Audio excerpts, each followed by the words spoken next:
Hello and welcome to Guerra's Timeline. Timeline disclaimer. In an attempt to make this timeline more fun, I've decided to do it in the form of a video. It will also act as a disclaimer. We all know from past timelines there may be some adult content and language used. If that is something that bothers you, I apologize ahead of time. Also, this is only my side of the story. And truth is subjective to perspective, and time distorts memories. I'm an alcoholic, and I have been one since before I had my first drink. Alcohol isn't the problem. It's the solution to a problem that I already had. The reality of drinking and substance use in general isn't that it has a power over you to control you. It's that it has the ability to cover up something that's missing inside of you.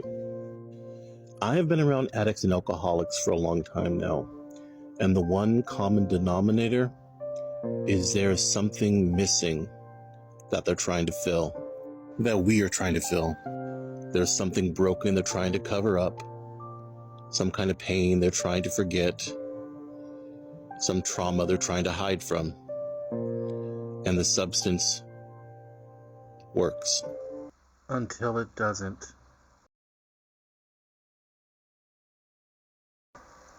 And from here, I thought I'd do an about me with my Myers-Briggs test result. INTJ, or the architect, is a person with the introverted, intuitive, thinking, and judging personality traits. These thoughtful tacticians love perfecting the details of life, applying creativity and rationality to everything they do. Their inner world is often a private, complex one. Well, my story began on April 5th, 1976. I was born in Madeira at 12:01 in the afternoon.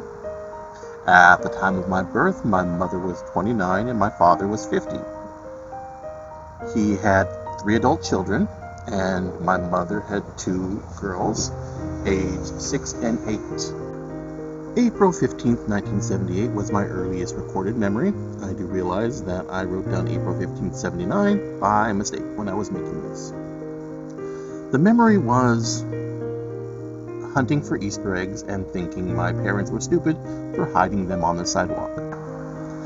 April 5th, 1980 was a birthday where I tried to stop my father from leaving to go to work by stealing his car keys and climbing a tree to escape. When I came down, he took the keys from me and slapped me across the face with the keys in hand, leaving a scar on my face that I have to this day. September 1980 was my first memory of feeling alone, empty, and basically depressed, and I marked that as the beginning of my depression.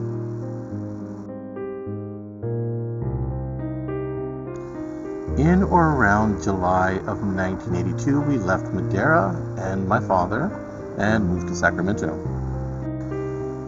In September of 1982, I was registered for school in Sacramento.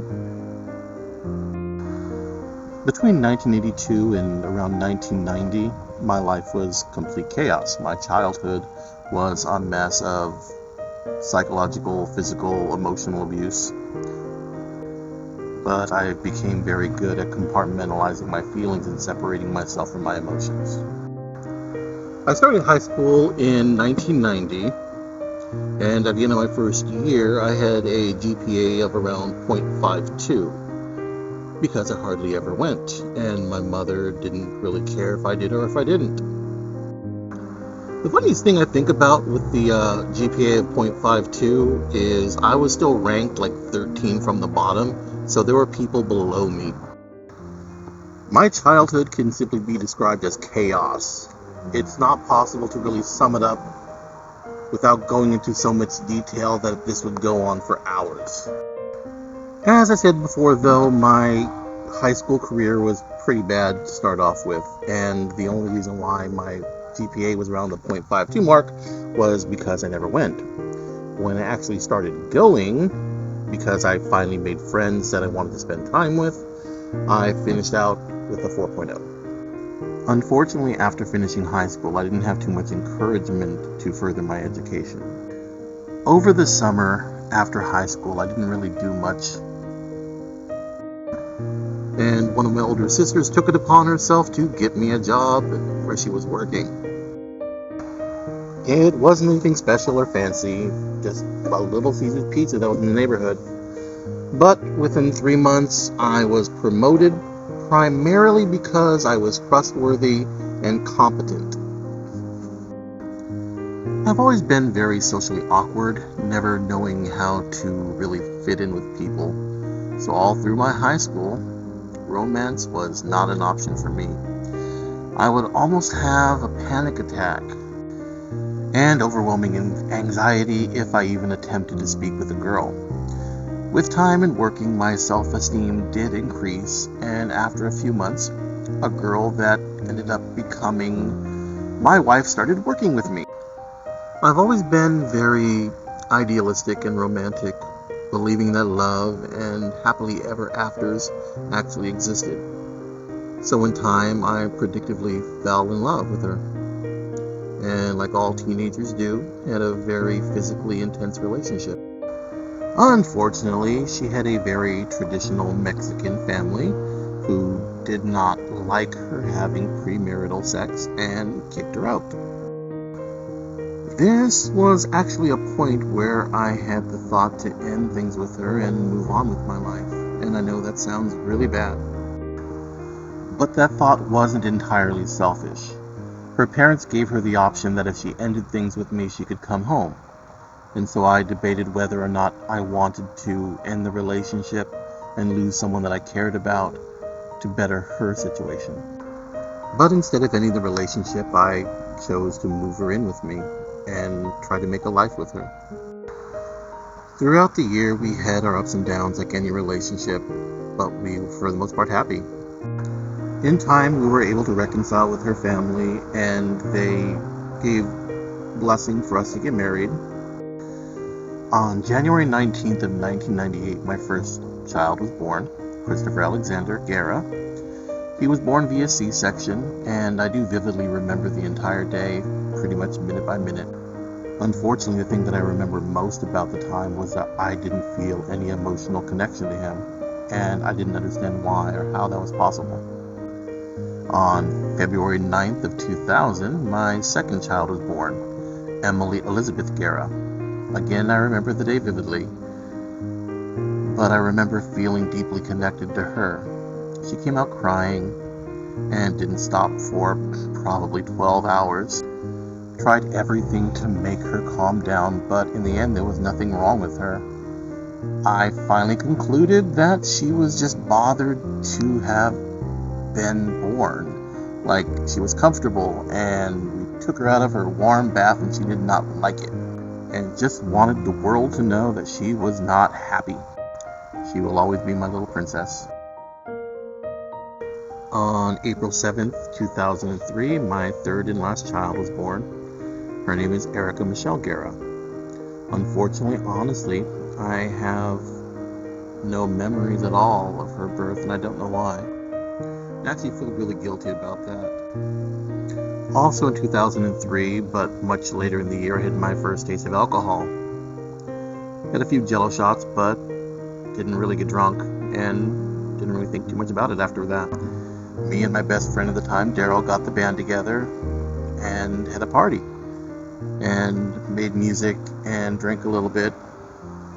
But my ex-wife was annoyed that I was having fun and promptly put a stop to that. From 96 to 2006, I was a husband and a father. I worked various jobs in restaurant management. I'd gone back to school for business administration, supported my ex-wife going back to school, and we lived our life trying to be a family. Not knowing exactly what that even was. Throughout our relationship, there was a lot of chaos and drama. We would have a lot of verbal fights, and there was a lot of physical and emotional abuse on both sides. As bad as my childhood was, and the trauma that I went through, was nothing compared to what my ex-wife had to deal with. She grew up with a situation of physical, sexual, emotional abuse that I could not even fathom to understand. And in a way, she's a very strong person. But regardless of that strength, it still did affect her and me. In the last year of our relationship, we both accepted that neither of us were happy and that we needed to change things. So we did attend marriage counseling, and it did help. The last few months of our marriage were probably the best. We were able to communicate and resolve a lot of our issues. But honestly, it was too little and much too late to really save our marriage. By the end of the year, it would be over. Up until this point, I have kept things pretty much just dates and minimal details for the sake of time.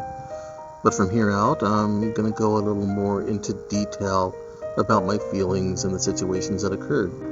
In 1982, we left my father when I was a child and came to Sacramento because my father had been molesting my eldest sister. Of course, I didn't know any of this at the time until much later. Several times in my childhood, my mother tried to kill my sister because in her mind, my sister had in some way either tried to seduce my father or take him away.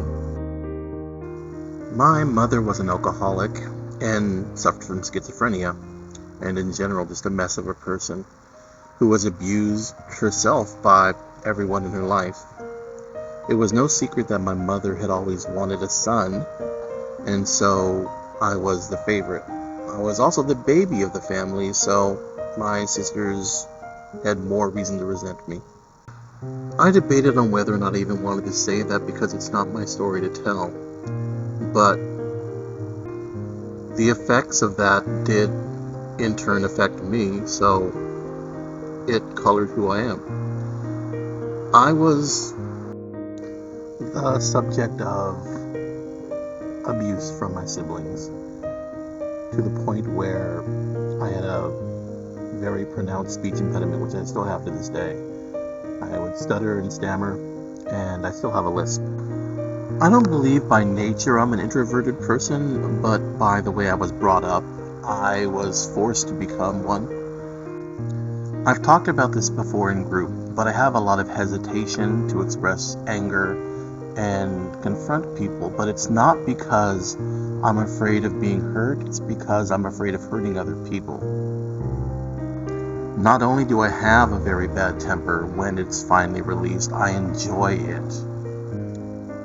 I have in the past hurt other people, not only laughed about it, relished in it, and looking back at my actions, I actually find it very scary how far I'm willing to go, and how little it really bothers me. So a big part of why I drink is because I don't know how to express my emotions in a healthy way. They bottle up, and then I drink to not feel them.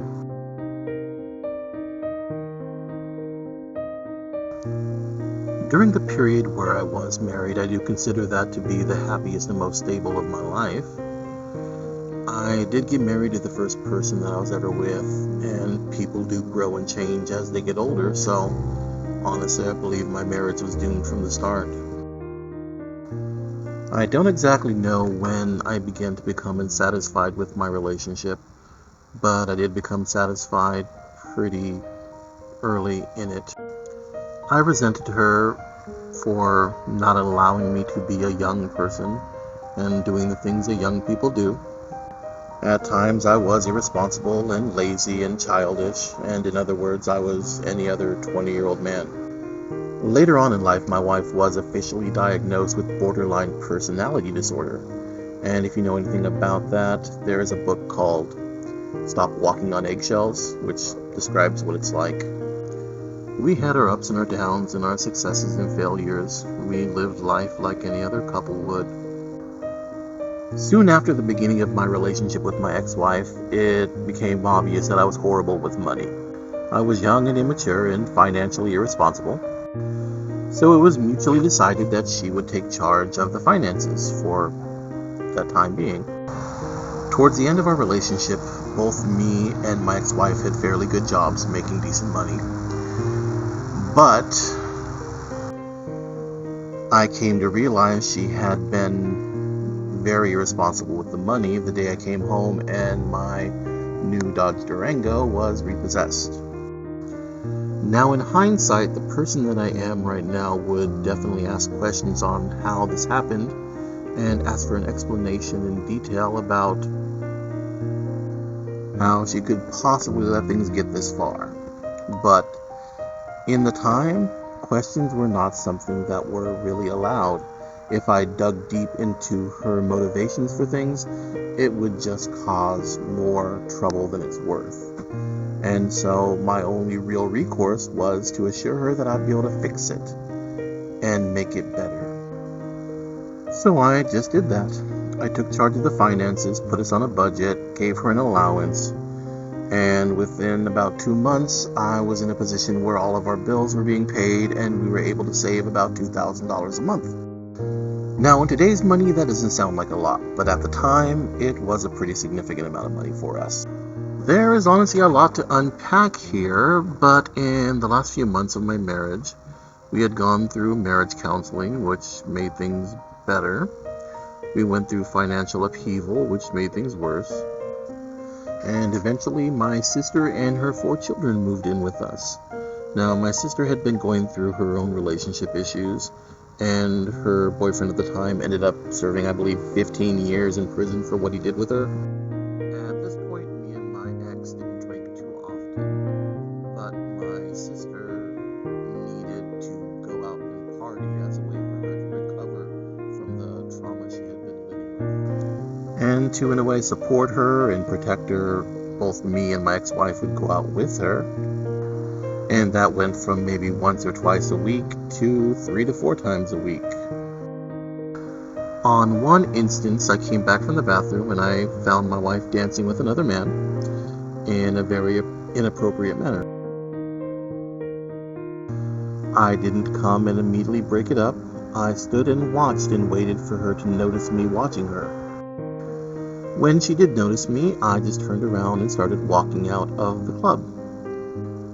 My ex-wife had a habit of being very controlling and manipulative, and anytime I was angry and wanted to pull myself out of the situation so I wouldn't have to regret anything that I said or did, she would follow me and insert herself and apologize and cry and beg and do anything you could possibly think of to make the situation much worse. I basically told her I didn't want to deal with this and would go home, and for her and my sister to call me when they wanted to come home, and I would pick them up. She refused to do so. We had a fight. I ended up throwing her in the car, driving home, and continued the fight. At the end, I kicked her out, and she left to go stay with her parents, since our kids were already spending the night over there. I was hurting, frustrated, and confused, so I did what seemed like the right and obvious thing. I hooked up with another girl the next night. Over the next few weeks, both me and my ex-wife would go back and forth communicating with the intention of doing nothing more than hurting each other. Now, in retrospect, I know that if we had gotten back together again, it would have been a bad idea. But at the time, that was all that I knew. And after a few weeks of being single, I realized that was not what I wanted, that I wanted my family back. But at that point, it was too late, and I had irreparably damaged my relationship, and we would never reunite. To break up the tension and the boredom of this, I'm adding a little bit of a funny time. This here is a good description of how it felt like after my marriage fell apart. Enjoy. This is for all you heartbroken bastards out there that just got done with an excruciating breakup, just had their heart ripped out of their chest, still beating, thrown to the ground, and tap danced on. I know what you're going through. You thought you had something special. You're telling all your friends, "Hey, guess what? I found where rainbows come from. They come from this person's asshole right over there, and everything's all hunky-dory, filled with chicken nuggets and hot dogs and asshole rainbows." But as time goes by, you start arguing a little bit more, and then a lot more, and those asshole rainbows, well, they start to kind of fizzle out, and all that's left is a bunch of shit. And then you actually break up, and man, does that suck. They move all their shit out. You come home from work and your house looks like it was raided by the wet bandits in Home Alone. Half your shit's gone. Weeks later, you're still finding things missing in the house. She took the goddamn can opener! Son of a bitch! She left me the goddamn aluminum foil and the hydrogen peroxide, but she couldn't leave me the goddamn fucking can opener! And so there you are, sitting there with your fucking can of tuna that you can't even open. Sitting there in total silence in an empty house. Oh, so this is why people kill themselves. And you're absolutely depressed. Your friends are trying to get you to come out, take your mind off of things. Hey, you should come out with us tonight. No can do, bro. I'm busy tonight. I gotta cry in my car and get drunk. Oh, come on, just go out with us. Nope, I gotta cry in my car and get drunk. Oh, come on. I said I gotta cry in my fucking Ford Taurus and get drunk. God damn it! And then you finally do drag your lifeless carcass out, try to have a good time with your friends, but you can't even pay attention. All you can think about is whoever your ex is seeing these days. Yeah, he played Mr. Roper on Three's Company, you remember? Hey, asshole, you listening to me? Hey, are you alright? No, I'm pretty fucking far from alright. I need to buy a gun! I need to buy a gun with only one bullet! And that feeling of dread follows you around everywhere that you go. It's like when you go to your friend's house and his hyper-ass little brother always wants to wrestle with you, and he grabs onto your leg and he won't fucking let go of your fucking leg, even though you want him to fucking let go of your fucking leg, but he just fucking won't. You're walking around like an asshole and he's clinging on for dear life. Yeah, that's what it's like. And you try to get rid of all the shit that reminds you of her. You burn her house down in Minecraft. You're posting song lyrics on Facebook every day like, yeah, she'll see these fucking sad-ass Bon Jovi lyrics and she'll know it's about her. But then a few weeks, months, years, maybe a lifetime goes by and you start feeling a little better. You start smiling again and things are looking alright. But then your fucking brain comes in. Hey, I just wanted to remind you, everything's not alright and you're probably gonna die alone. Alright, see you later. But you just gotta keep going. I mean, how many fucking lyrics can you post to Facebook anyways? Shake that little bastard off your leg. Have a few drinks. Lord knows I have. Ask the month of November. Yeah, he had a few drinks, all right. Get out there and find some more asshole rainbows. Nope, no rainbows in here. Just poop. But the poop is green. After the end of my marriage, it marked a time in my life where the word chaos couldn't even begin to describe it. I had a complete loss of identity. Who I was no longer existed, and I had no idea who I would become. My wife and children grounded me and provided stability when my depression was at its worst. Pretty much the entire time was just a blur of bad decisions, mistakes, and hospitalizations for my depression, suicide attempts, drinking, and whatever other self-destructive things that I could think of. Nothing really noteworthy happened in this time period. It was all just chaos and bad decisions, which led to my biggest suicide attempt and then my subsequent attempt at sobriety. The first time I truly attempted sobriety and my last sober date was December 19th of 2019. I detoxed and entered a program that I was very successful at, and later became a house manager for a sober living facility in Sacramento. Maintaining my sobriety, working a full-time job, and in general doing pretty well with my life. My normal MO for breaking sobriety is romantic relationships and them falling apart. Now this was similar but in a completely different way.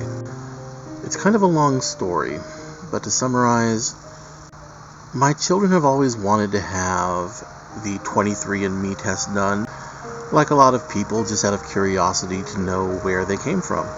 So I asked my ex-wife if she was planning on buying that for them for their birthday presents. All my children are basically January, February, and then April, so I was thinking about buying them one each. My ex-wife, on the other hand, took it to mean that I was questioning their paternity, and in turn told my children I was questioning their paternity. So my children contacted me basically telling me they hated me because I was questioning the paternity. Now, throughout my marriage, I never questioned the paternity of my children, but after the separation and subsequent divorce, I did learn of infidelity, and honestly, just how much of my entire marriage was a lie. So my world fell apart. And with nothing left to live for in California, I left the state. And here are some pictures of my kids. This is Christopher, Emily, Christopher, Emily, and Erica. Erica by herself. Again, Christopher, Emily, and Erica. Christopher by himself. Emily by herself. And Erica by herself. Over the years, here's Chris. Erica at the first Comic-Con I took her to. Christopher at the Comic-Con. Here's Emily. Erica again. Both of my girls. And Christopher, how they look right now. Now, no matter what, they are my children. I raised them and I love them with all my heart. But I will never know the truth, because I can't ask them, and the mother will never tell me. Now, this part I'm going to summarize for time. I had ups and downs. I ended up in a situation where I wasn't in love with a girl, living with someone out of convenience, and I got tired of not feeling anything, so I started drinking again. Now, she didn't care for the amount that I was drinking, and I didn't care for her enough to care about her feelings, so I left, and I went to visit some friends. I basically drunkenly hooked up with a bunch of girls between Stockton and Redding, California. And then on my way back, I decided to see how fast my car could go. At 146 miles an hour, I said, fuck it. And turned the steering wheel, crashing into the center divider of the freeway. Now I went from initially regretting the fact that I didn't die to wanting to live and trying to find a way back to sobriety. And that's where I'm at now.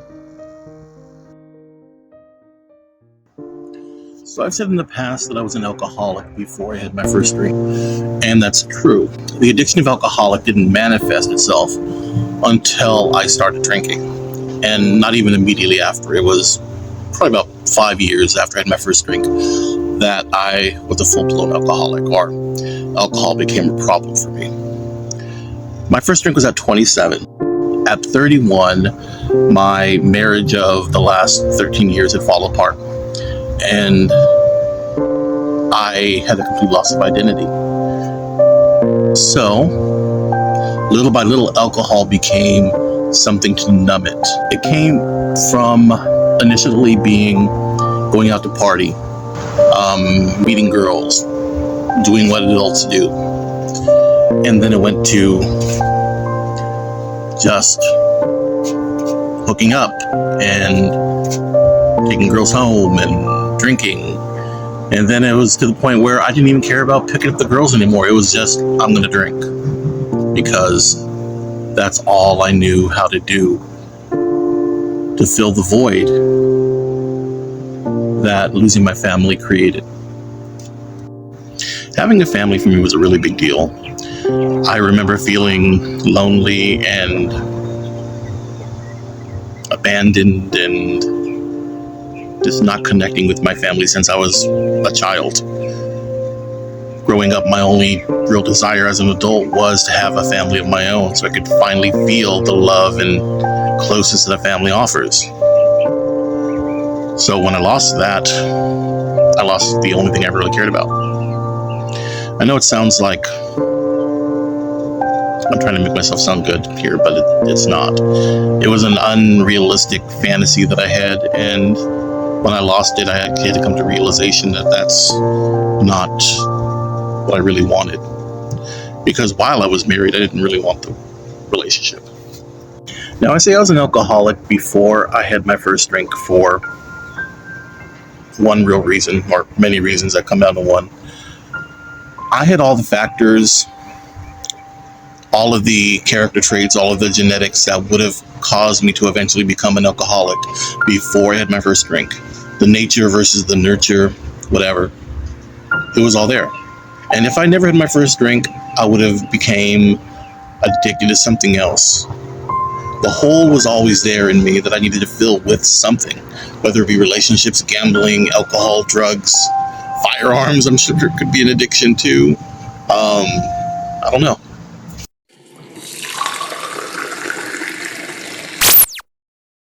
Thanks for watching.